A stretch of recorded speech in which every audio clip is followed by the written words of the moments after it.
শেখ হাসিনার অন্তত 100 বার জন্মগ্রহণ করা লাগবে শেখ মুজিবুরের মতো শয়তান হওয়ার জন্য। বলবার চেষ্টা করেন যে হাসিনা খারাপ, শেখ মুজিব খুব ভালো ছিল, ইতিহাসের মহানায়ক, বাংলাদেশের স্বাধীনতা তার হাত ধরে এসেছে। আপনাদেরকে একটা কথা বলি, শেখ হাসিনার অন্তত 100 বার জন্মগ্রহণ করা লাগবে শেখ মুজিবুরের মতো শয়তান হওয়ার জন্য।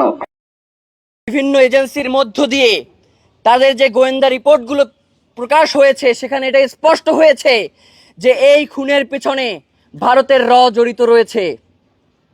আজকে শহীদ ওসমান হাদির ক্ষেত্রেও তাই। তাহলে কানাডা যদি ভারত সরকারের ব্যাপারে কূটনৈতিকভাবে এত জোরালো অবস্থান গ্রহণ করতে পারে, তাহলে আমরা কেন পারছি না সেটা পররাষ্ট্র মন্ত্রণালয়কে জবাব দিতে হবে।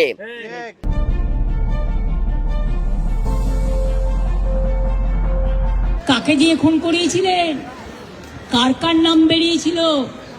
আজ গভর্নমেন্ট চেঞ্জ হলেও মনে রাখবেন, আমি তো সবটাই জানি, আমি এখনো নামটা বলছি না ভদ্রতা করে, বাংলাদেশের লোক উত্তাল হয়ে যাবে। বাংলাদেশ থেকে একটা বড় খুনিকে এসটিএফ অ্যারেস্ট করেছিল, জেনে রাখুন, যা নিয়ে বাংলাদেশে অনেক রেভুলেশন হয়েছিল। অন্য দেশের কথা আমি বলছি না, আমার বলার অধিকার নেই, কিন্তু আমি যেটা বলছি পয়েন্টটা, তারপরে তারা মেঘালয় দিয়ে বাংলায় চলে আসে। বাংলায় যখন চলে আসে তখন আমাদের এসটিএফ তাকে ধরে, এটা তাদের ক্রেডিট। তারপরে হোম মিনিস্টার নিজে আমাকে ফোন করে বলছে, একটি লাশের বদলে 10টি লাশ ফেলো। আপনাদের সকলকে এই শপথ নিয়ে ঘরে ফিরে যাওয়ার আহ্বান জানিয়ে আজকের বক্তব্য শেষ করছি। ইনশাআল্লাহ আবার আপনাদের সাথে দেখা হবে। আল্লাহ হাফেজ। পাকিস্তান জিন্দাবাদ। বিএনপি কে রুখে দাঁড়াবে এমন কোন শক্তি বাংলাদেশে হতে পারে? শহীদ জিয়ার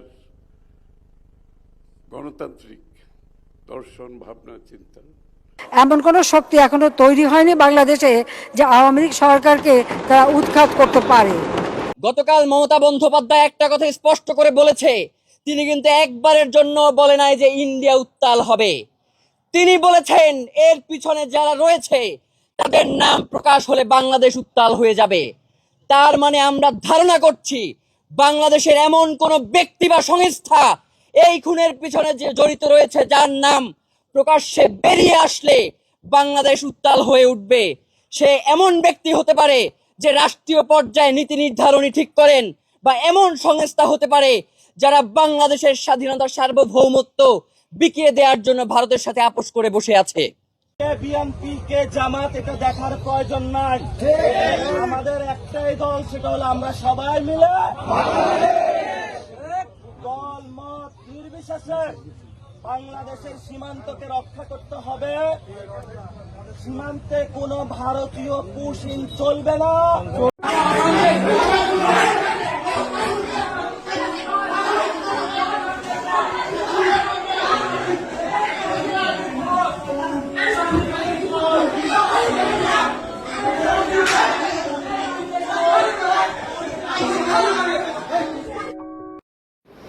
আসসালামু আলাইকুম। জলে রে জলে, অন্তর ফাইটা জলে রে।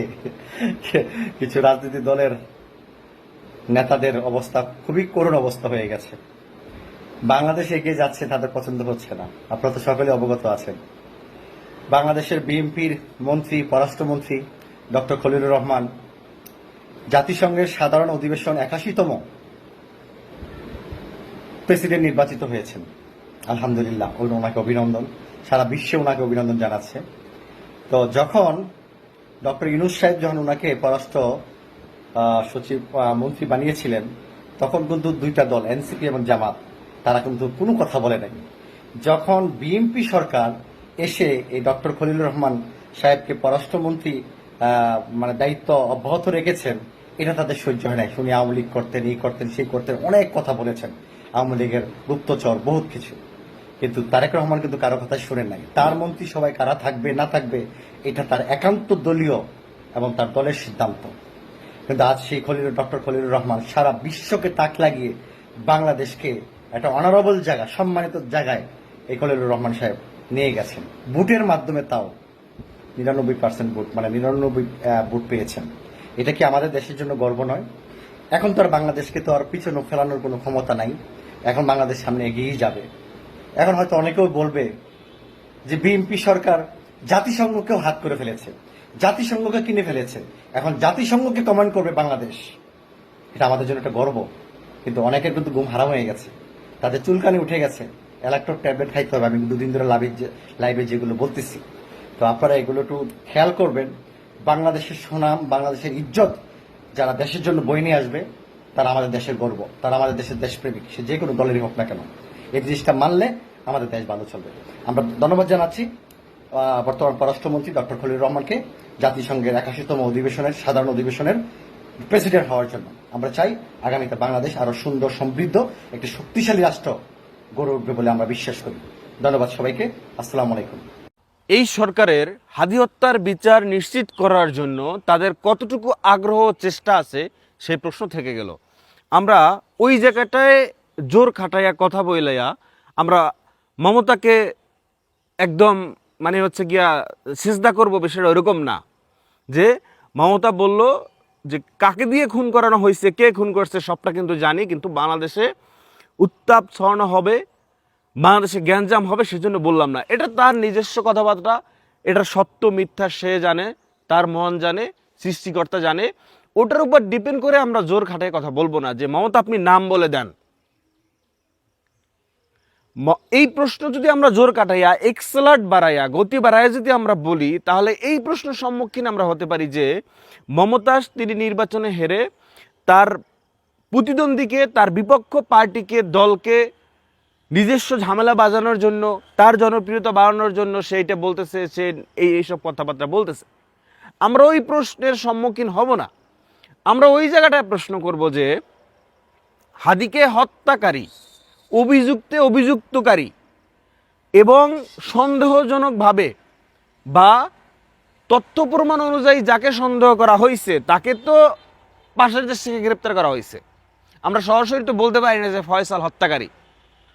তখন এটা আমরা বললে আপনারা বলবেন যে এটা তো কার্যকর হয় নাই, তদন্ত অনুযায়ী তো এটা প্রকাশ পায় নাই, একথা হতে পারে। আমরা কোনো স্পেস রাখবো না। হাদিকে গুলি করা হয়েছে, গুলি করার পর থেকে কোথায় কোন ম্যান গেল, কোন বাসায় উঠলো, কোন বর্ডার ক্রস করলো, কোন বাইক ব্যবহার করা হইলো, তার বোন প্রেমিকা কোথায় কী ছিল, কাদের, সেই সমস্ত তথ্য অনুযায়ী গিয়ে আমরা কি করলাম, আমরা মহান আল্লাহ তাআলার রহমতে আমরা তাকে পাশের দেশ থেকে গ্রেপ্তার হলো সেটা দেখলাম। আমাদের প্রশ্নটা ওইখানে, পাশের দেশে গ্রেপ্তার হইলো, পাশের দেশ থেকে এই দেশে আসতে ঠিক কত ঘন্টা, কত দিন, কত বছর, কত যুগ সময় লাগবে? এখন আসলে ওখানে প্রশ্ন হইতে পারে আবার যে পাশের দেশের কাছে তো চাওয়া হয়েছে, প্রশ্ন হতে পারে চাওয়া হয়েই কি থেমে আছে কিনা জিনিসটা।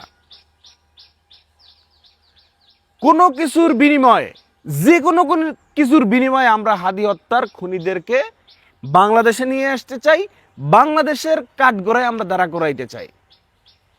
এমনটা না যে হাদি হত্যার খুনিদেরকে পাশের দেশ থেকে নিয়ে আসা হইল, বিমানবন্দর থেকে, এয়ারপোর্ট থেকে, বা যেখান থেকে নিয়ে আসা হবে যেই বর্ডার থেকে, সেখানে গিয়ে আমরা তাকে পাথর মেরে ফেললাম, আমরা সেখানে মব সৃষ্টি করলাম। সর্বোচ্চ আইনের প্রশাসনের সহযোগিতায়, প্রোটোকলে তাকে নিয়ে এসে বাংলাদেশের জেলে, বাংলাদেশের কোর্ট কাছারিতে উঠিয়ে সত্য যে ঘটনাটা ওইটা আমরা জানতে চাই, ওইটা আমরা শুনতে চাই। তাতে হাদি হত্যার পিছনে যেই দল, যেই মানুষ, যেই দেশ, যেই অপশক্তি, যেই কালো হাত, যত বড় হ্যাডাম, যারাই জড়িত থাকুক না কেন, আমরা সেটা জানতে চাই। বাংলাদেশের মানুষ সেটা জানতে চায়। বাংলাদেশের মানুষ হাদি হত্যার বিচার চায়। এটা দেশের দাবি, জনগণের দাবি, বাঙালির দাবি, এটা আমাদের দাবি। হাদি হত্যার বিচার চাওয়ার জন্য কোনো দলমত লাগে না এবং লাগছেও না।